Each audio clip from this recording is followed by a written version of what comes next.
See, over here, he basically addresses what was bothering us on Reshut Bey's second column, bottom paragraph. I skipped a little bit before. I didn't want to get back. Ubula Yikshalach, because we asked the question. We speak about Malchus. Malchus is what? Is 30 levels. But it's not an acquisition, right? You don't acquire it. It's like gifts. He has rights. Those are rights. When we speak the 49 ways that you acquire Torah, you have to become that. The 48 to have the capacity to advance and to develop. He says, the 30 things which, the 30 levels which kingship is acquired, firstly, it's not godly things. It's not refinement within your converting your physicality to spirituality. Okay, so he says afterwards,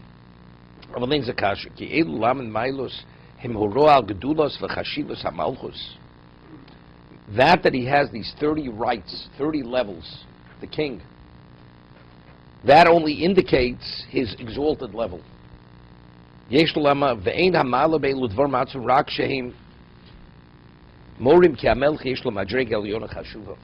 to indicate of his exalted level.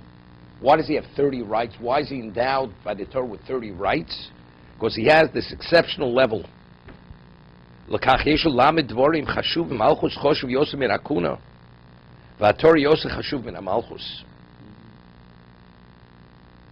know, it's interesting. I mean, the Kohen seems to be the ultimate. Right? Kohen, you're God's officiant. King, as great as he is. I mean, one of the things the Ger came to Hillel, said he wants to convert unconditionally, that he could officiate the Beis Hamikdash. So he says to him, do you realize? It says, Azora Korav Yumos. The non-Kohen who comes close deserves to be put to death. He says, do you realize that includes David HaMelech? As great as David HaMelech was, he's not qualified to officiate. And if he does, he's liable for spiritual excision, Misadei Shemayim. And you want to officiate? You think you're the equivalent, you're greater than David HaMelech? He understood it immediately. I mean, here we're saying in terms of the dimension of the king, he's greater than the Kohen, his dimension. But yet, he's not qualified. You'd say if you're qualified to officiate and the king is not, you'd say the Kohen and his innate value is greater than the king. Right? But that's not. That he has 30 levels of rights, of privileges, that tells us his level is more exalted than the Kohen. And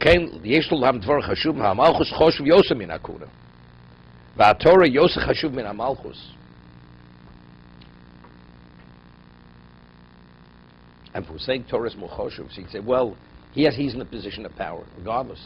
But factually, we say a person who wants to acquire the Kesed Torah, there are 48 ways. So since you 48, you see it's even more advanced.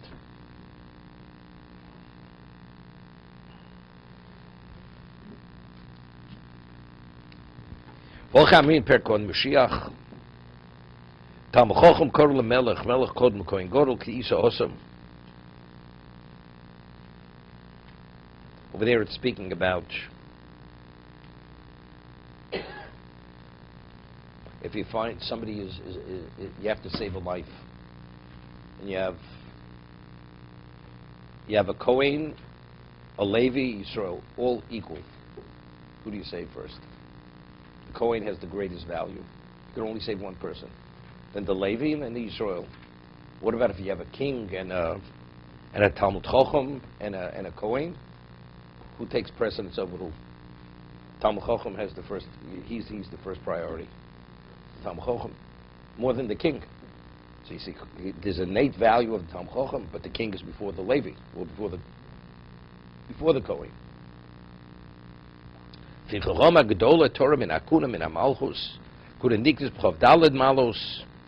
That the Torah endows him with 24 gifts tells us his dimension of value. Malchus b'shloshim malos tar memches dvorim klomer b'zeh tireh ki haTorah Yosef madrega min hamalchus v'hakuna shakuna maluseh chav dalid hamalchus lamid haTorah memches Even though we're talking about the different planes. One is acquisition, one is change, and the other is just what you have, what you're given.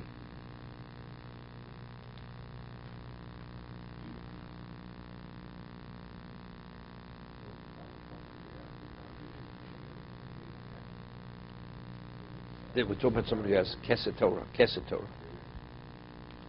That's why his crown is greater than the crown of the king.